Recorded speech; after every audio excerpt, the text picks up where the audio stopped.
How do you deal with a stressed out customer? Whatever you do, do it quick because stress kills.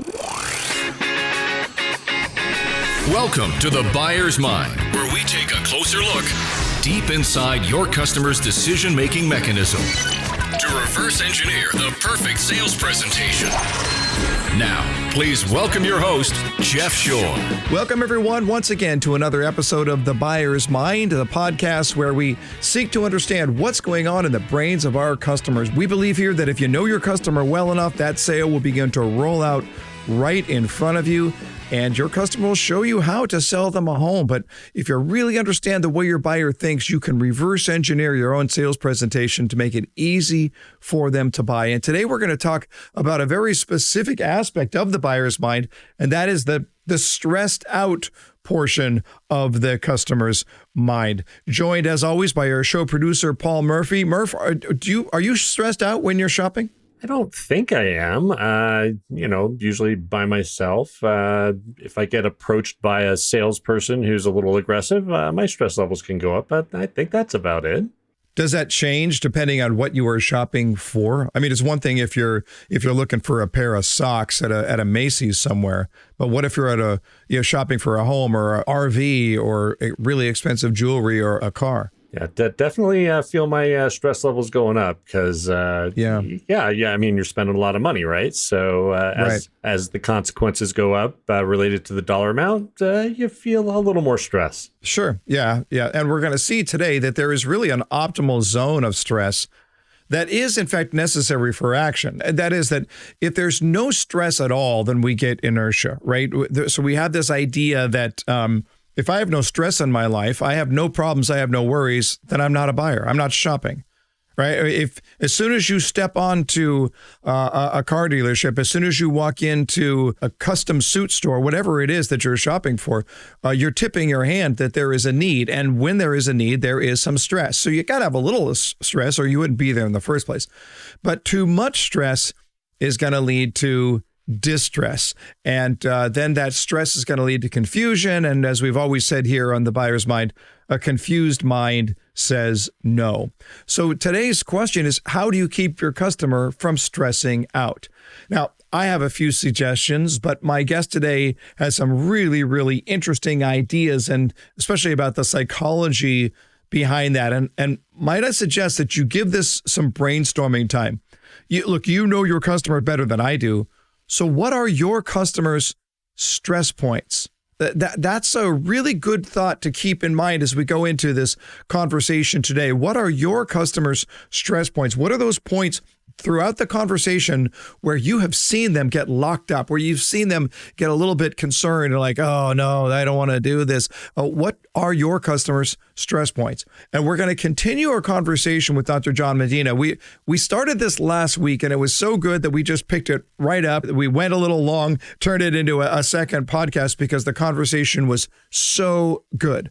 But we're really going to look at this and ask a very, very important question. On the emotional spectrum, how does stress affect decision making? How does your customers' stress affect your customers' decision making? Let's get into that with Dr. John Medina. We're talking to Dr. John Medina, the author of Brain Rules. And by the way, it's not just Brain Rules for You, but he also wrote Brain Rules for Baby and Brain Rules for Aging Well, a book that I admit I've not picked up yet, but at age 57, I'm overdue to be able to do that. So I just put that on my own to-do list. John, on a different part of the emotional spectrum, tell us how stress affects decision making. There is something that's called the Yerkes curve, and we'll get back to the Yerkes curve in just a second. A moderate amount of stress is actually really good for decision-making processes, depending upon the types of decision to be made. A little bit of motivation can produce even creativity. If you've got Apollo 13 up there, and the spacecraft is broken and you've got to get them home, the stress that you feel can actually ignite something that we call convergent creativity, which allows you to solve problems much better. So as long as the stress isn't completely catastrophic, you are on what we call the left side of the Yerkes curve. Yerkes curve is the ability to, as you move the stress meter up, what happens to your cognitive abilities? So if you think of the amount of stress you're experiencing as the x-axis and the amount of cognitive ability as the y-axis, you've got a raised curve. It's going to look like the left half of a camel hump. Okay, but it does reach a peak, and at that peak, your cognitive ability begins to decline the more stress you experience. And we actually know why it peaks and what to do about it, because it does peak. We now know that what your brain reacts to is not the presence of an aversive stimulus. It's not the presence of the stress that bothers you. What bothers you is your ability to feel in control of the stress.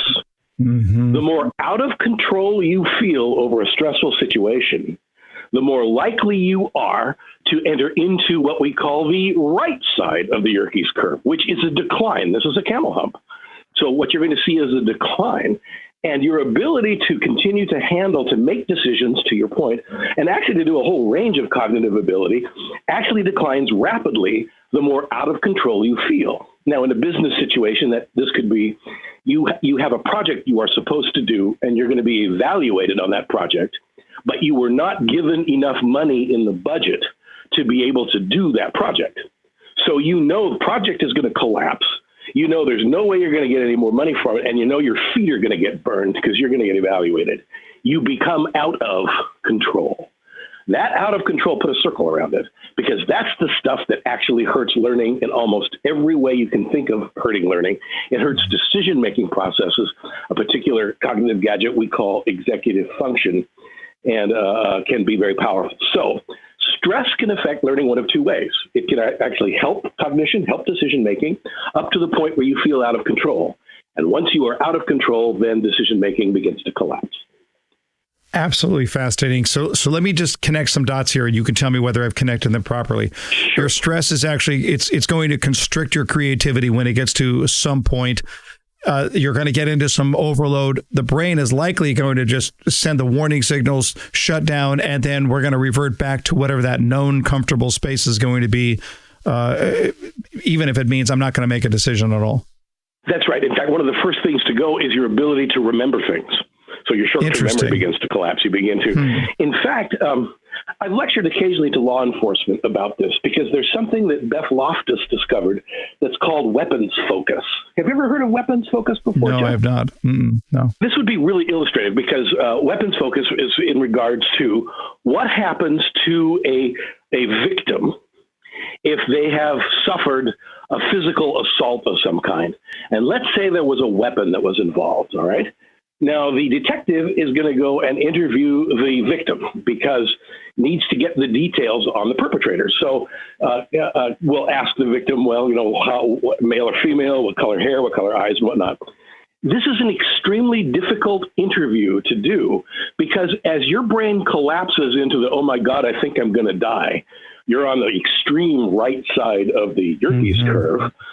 Your memory collapses. In fact, you can get an amnesia, both anterograde and retrograde. That means a couple of hours before the assault and a couple of hours after the assault, you don't remember very much. And during the assault, you remember almost nothing, which drives law enforcement crazy, except if there's a weapon. If there's a weapon involved, and let's say that you're a weapon competent person, so you know your way around a gun a little bit, but you were assaulted by someone who had a 9mm, and if you ask if the detective asks you what was the weapon involved, you have almost perfect recollection of the weapon. Yeah, it was a 9mm. He held it at this angle. The safety was off. I knew he meant business. The hammer was back. I mean, take your pick of the things. We call it weapons focus. Beth Loftus was the first to show that when you suffer severe stress, everything cognitively collapses around you except for the point of the weapon and at the weapon. So it's called weapons focus. Now, where this is relevant in business situations is actually something that's been measured. What happens if you as a boss yell at an employee? You yell at them and you have control over their job and their job performance and whatnot. You know what happens to that employee? That employee's working memory collapses. Why? Because they take a look at you and no longer hear your content if you're yelling at them and you're the boss. They only perceive a weapon. And so if you choose to yell at an employee, you have actually weaponized yourself, and cognitive collapse is beginning to occur on the people that are suffering your wrath. So their working memory is gone. If you yell at somebody at 3 o'clock in the afternoon, you might as well then just let them go home, because for a couple of hours, their ability to do their job, at least in terms of short-term abilities, which is very much needed in a business setting, that's going to be gone. That's going to be history. Mm-hmm. So I usually tell both law enforcement and then also people that are in businesses of any kind, if you want to get the most productivity out of your employees, don't weaponize your mouth. Yeah, I can see where that would lead to the exact antithesis of what you're trying to do, right? We think we're motivating people by yelling at them, and it's probably not going to work. Wow. No, it's the opposite of motivation. Because remember, exactly. The brain is a survival organ, Jeff. We're going to go right back to the same theme. It doesn't matter where you go. It's like a pinball that's captured with 2 bumpers. You can never get rid of it.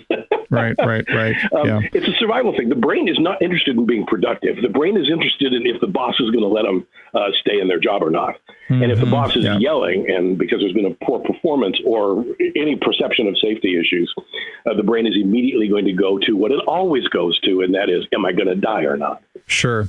Let me ask you this. Buyers, we know they rely on a whole range of heuristics in the purchase process, right? And how do I feel about, the very act of wanting to buy something? How do I feel about salespeople? What are my experiences? When you think about the fear that people have of making poor choices in the first place, and now you've got these heuristics on top of them, and they walk through the door, and oftentimes what we see is buyer behavior that manifests, it's less than pleasant, right? We're going to be cold, we're going to be aloof, sometimes we're going to be just flat a little mean at times.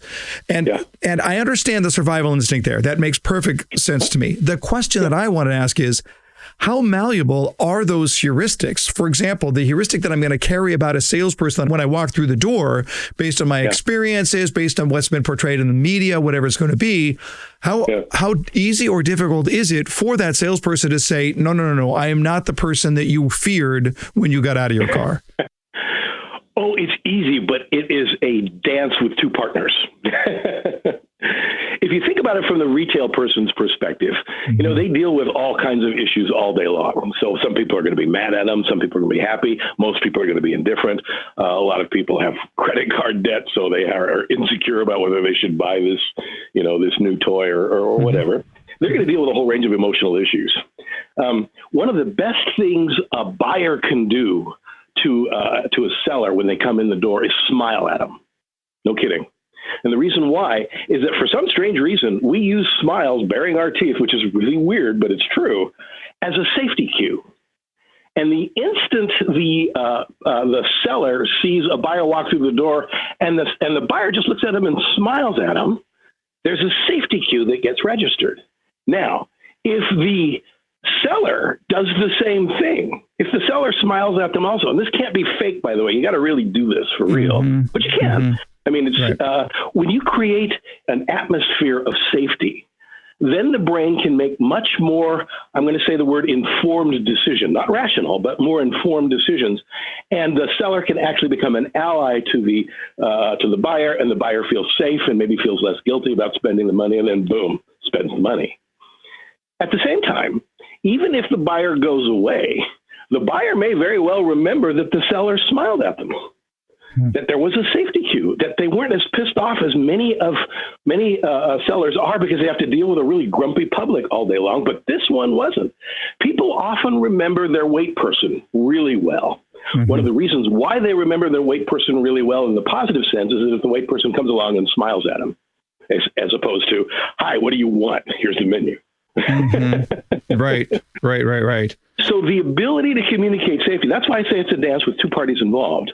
Mm-hmm. The ability to communicate safety in the middle of a decision that is going to be high risk, and purchasing something these days is just going to be high risk. It's high risk for anybody, even if you can afford what it is that you want. Right. You have to part with something to get something back. Yeah. In a high risk situation like that, the more safety that you can give a person, the better it is. Mm-hmm. I remember once reading about the tests that were done where you people held a pencil in their mouth, and depending on the way that they held it, whether they held it at its tip or whether they held it long ways, it changed the shape of the mouth. And then they were asked to rate how funny a joke was. And the people that were holding the pencil in a way that caused them to smile rated the joke as funnier. That must have been just when you first learned that, which was probably, I don't know, your day one in school for you. But that must have been quite an insight, I would imagine. Well, it's really interesting to think facial information is something the brain pays a great deal of attention to. In fact, it's expensive neurological real estate in there. I mean, we don't dedicate areas of the brain to something unless we think it's important. Because, like I said, there's too much information thrown at it, and the brain is continually trying to make sense of its world. We have a whole region in the brain. Get ready for a big word here. It's called the fusiform gyrus, that does nothing but do a single thing. It process the emotional faces that they see, particularly extracting the emotional information from the face that they see. We have a whole region of the brain dedicated to responding to a face. In fact, you may have heard of something called face blindness. Have you ever heard of that before, Jeff? I have, yeah. Yep. This is a disability in that area. People who have face blindness cannot recognize other people's faces as their own person. And the ability to extract information from it becomes limited. A very famous face-blind person was Oliver Sacks, the guy who wrote Man Who Mistook His Wife for a Hat. Another person who's a very famous face-blind person is Howard Gardner, the guy who came up with the concept of multiple intelligences. And when these people have to go out to a party, people that they may have known for 20 years, say it's a faculty party or whatnot, people literally have to have a little tag saying, "Hi, my name is Chris," just so that the person with the face blindness will recognize who they are because they can't recognize them by their face. How big a disability is that? Oh, my goodness. Shows how powerful a priority the brain has on faces and the ability to recognize the emotional information in a face. So when you walk into a store and you're a buyer and the seller looks at you, you guys are going to immediately, I don't know, you're not going to look down at their hands, Jeff. You're not going to look down and see what shoes they're wearing. You immediately lock onto their face, and certain types of information are immediately telegraphed. You can you see it everywhere you go once you know where to look for it. The people that respond best will respond best with safety. Sure. And you said that smiling is a safety cue. Part of this would be the idea, again, we're going to go back to the whole idea of identifying threat and figuring out how to survive here. But this podcast has a single theme today, doesn't exactly, it? That's right, exactly. I figured out the title of the show, Survival. I'm going to assume that you're going to tell me that it's just plain easier to make a decision when I'm happy. Well, it's better to say you can make a decision better if you don't have stress hormones floating around in your head wondering if you're going to live or die. Sure. Yeah. That's a better way to say it. Fair enough. When that gets relaxed, then you have the potential for feeling happy. That doesn't make you happy, by the way. It just clears away some of the decks so that if there's going to be a positive interaction that's going to occur, it now has a greater probability of occurring, if that makes sense. Right. So if two people will walk into each other and there's absolutely no, if their faces are inert, they don't do anything. There's not a lot of communication that goes on there. The instant somebody growls or the instant somebody smiles, then you start to get it. But you clear the decks first, and then if there's a smile that comes afterward, then, okay, I knew he was not a threat. Now I know he might be an ally. Yeah, right. Yeah. All right, so good. So this validates a couple of things. We regularly teach the concept that simple equals right, easy equals. The easier it is for me to grasp, the righter it feels to me because it reduces that level of stress. And then we also teach that a confused mind is going to say no, right? They're just going to overload, and then they're going to go back into the known comfort of their life. So you're good with that? Well, consider that the brain is already overloaded. When you wake up in the morning, you are overloaded. In fact, you are at one of the greatest risks for having a heart attack the instant you get up. Your brain has been fallow for a period of time. It's been in sleep land, been processing information. All of a sudden you wake up and you remember all the things that you have to do, and whammo, it hits you. Your greatest anxiety spikes occur there, and even depression occurs there too. So the brain is already overwhelmed. One of the reasons why you want to keep things as simple as possible is because if it's with a system that's already on the tipping point of saying no to you, keeping things as simple as possible begins to become wait for it, safety issue. Oh, I can understand this. Right. Japanese, I was a professional animator and a graphics artist before I was a scientist. Why does that not surprise me? Yeah. I could have guessed that. I don't know how I could have guessed that. Well, I love it. I love the Nine Old Men of Disney. I love the Miyazaki movies and whatnot. Yeah. I fell in love with Japanese art. Most people, when they see Japanese art or they go into a Japanese garden, do not immediately feel a sense of anxiety. They feel a sense of peace. We actually think what's going on in the brain is that the simpler you make sensory input coming into the brain, the more the brain goes, oh, I can at least understand this in a world where there's so much cacophony and so many big things I have to process, and I can only get 0.001% of it anyway. You know, this is a friend. Yeah, right. Absolutely. So KIS, sure. Keep it simple, is a It's true in marketing. It's true with in human relationships. It's true with setting goals. It's true with life, simply because the system is overloaded. Yeah. All right. Last question before I shut it down and then go research the Yerkes curve. Let's talk about brain health for a moment. I know you do a lot of work in this area. Could you distill it down to just 3 suggestions, 3 important things that we can do to assure our own brain health? And that'll just be a tease before people go out and buy one of your 3 books. That's sweet. Number 1 probably would be, I can now get really practical with this simply because the peer review is now so strong, particularly in a culture that is marinated in busyness and bifurcation. I would say my first thing for brain health would be get thee to Jon Kabat-Zinn's mindfulness protocols and memorize them.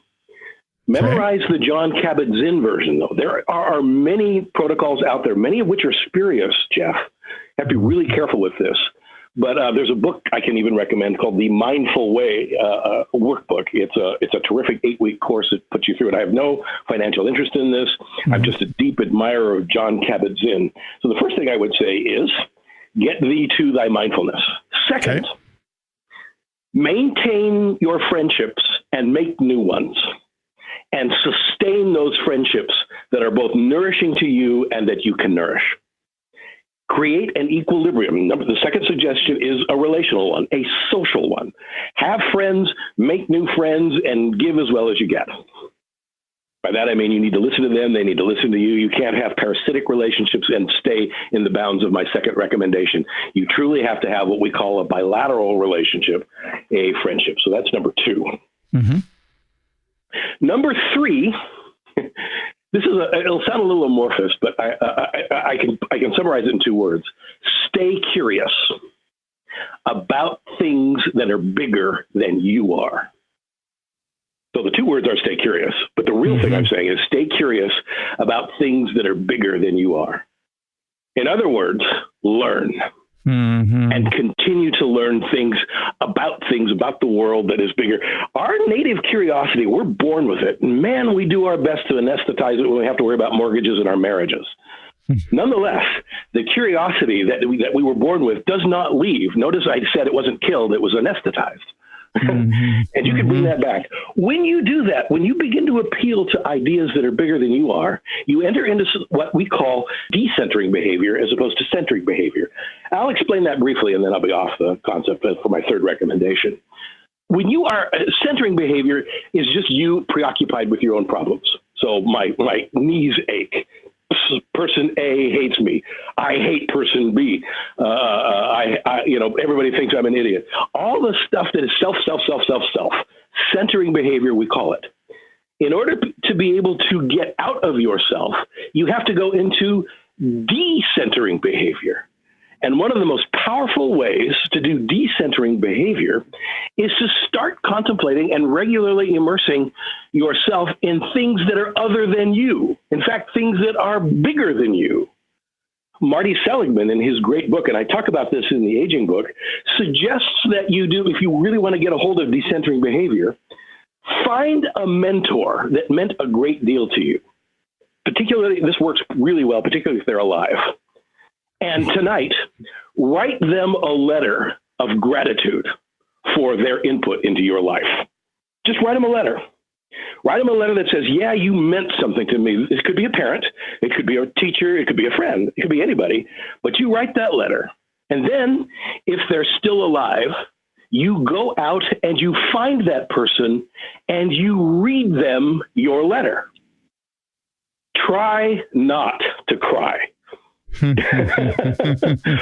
is a perfect example of decentering. When you are being grateful for something, you're being grateful for someone's input into your life, you're no longer thinking about you, you're thinking about them. And this is a perfect way to get off. So you can do this with a person. You can also do this with an idea. One of the reasons why I'm so attracted to the neurosciences is that I haven't had a boring day in 40 years because the thing is so darn interesting and so darn complicated. It is so much bigger than I am, Jeff. My narrow contribution slice is just this tiny little piece, and yet I get to see this vast whirling universe of neurons. It's so much bigger than I am that I find I'm 63. I should be getting less curious as I get older. So my knee hurts now. In fact, I'm getting more curious, and it's because of that third thing. Great ideas allow you to decenter. No, I love it. I love it. I love it. I love it. Well, there he is, Dr. John Medina. Great stuff. 3 books on brain rules. Just look it up on Amazon. It's just very powerful. I've got some processing to do here, but I think I'm going to take a nap first. I'll tell you what, I'm worn out, but in a really, really good way. Dr. John, thank you so much for being on the show. Oh, my pleasure, Jeff. It's a pleasure to talk to you, buddy. And nice to meet you, Paul. Well, there you go, Murph. Really, really interesting. And I have to tell you that the idea here that even something as simple as a warm smile, authentic smile, but that a warm smile is going to make a huge difference, that was kind of surprising to me. I mean, it almost sounds a little bit like manipulative, like, well, I'm going to smile big. And yet we find that the warm, genuine smile goes a long way. Does this pass the real life test for you, Murph? So I feel like there's 2 things, right? There's the warm smile, which you appreciate. And then there's the smile like the Cheshire cat, where you're like, do I believe that smile? So I think the truth of the smile probably reveals a lot. Yeah, I think that's absolutely right. I think we can tell when somebody is faking it, right? We know when that's happening. But there is that sense that if you look at it and you think about what does a genuine smile mean when you're stressed out? And so I've used this example before, but I fly all the time. And look, I don't love turbulence. I don't. When the plane gets really bumpy, I don't love turbulence. But what do I do when I feel that turbulence and I get a little nervous? I look at the flight attendant. If the flight attendant is freaked out, I'm going to lose it right there. But if the flight attendant is calm and cool and just smiling and just doing her job, then I look at it and I go, oh, okay, that's not that bad. And then that tends to lower my stress levels. So it's really interesting here that even as we're thinking through our life, when we see people who are in authority and are calm and confident, it says a lot to us. I guess the same thing happens actually when the pilot comes on and says, yeah, ladies and gentlemen, it's a little bumpy here. I know I'm going to turn the seatbelt sign. It's been about 5 minutes and we're fine. The tone of his or her voice is far more important than the words that are going to be said. So that idea here that a little stress, it ignites that desire to want to make a move anyway. Our conversation is our customer's desire to purchase something, but that when that stress becomes catastrophic, when that stress increases, what happens? Our cognitive ability begins to decline. Right? We don't know what we don't know. And that stress tends to constrict the creativity. The brain shuts down. And then what are we going to do? We're going to revert to whatever is most comfortable in our life. But I'm going to just suggest you here that it is so important for you to manage your customer stress and to understand those moments and to take the time to be able to look at it and say, hey, how you guys doing? You doing all right here? I know this is a lot to cover, but I just want to make sure that we're still having a good time. This is supposed to be fun, right? Those few words are going to go a long, long way. But it also speaks to one other question, and that is, what are you doing to manage your own stress? What are you doing to make sure you are not stressed out? Because the sales process itself, as a sales practitioner, it can be stressful. We're going to get price objections. We're going to get customers who are sometimes curt and short and even a little bit rude at times. We're going to have interruptions. We're going to have mental distractions. We're going to have all these things going on that can add to our own stress. So then what happens? It adds to our own stress, and inadvertently, we somehow communicate that stress to our customers. There's something about great salespeople who just find a way to keep it cool. They keep it relaxed. They keep it calm. They can have a good time even when a customer is going through a big, big decision that's going to affect the rest of their life. And I just want to recommend to you that you're asking yourself the question, well, what am I doing to manage my own stress? What am I doing to make sure that what I'm communicating to the customer is that sense of confident ease, that there is a relaxed focus to me right now? And we transfer that low stress environment over to our customers, makes it so much easier for them to make that decision. That stressed out customer is going to be a real problem because that stress is going to lead to confusion, and a confused mind says no.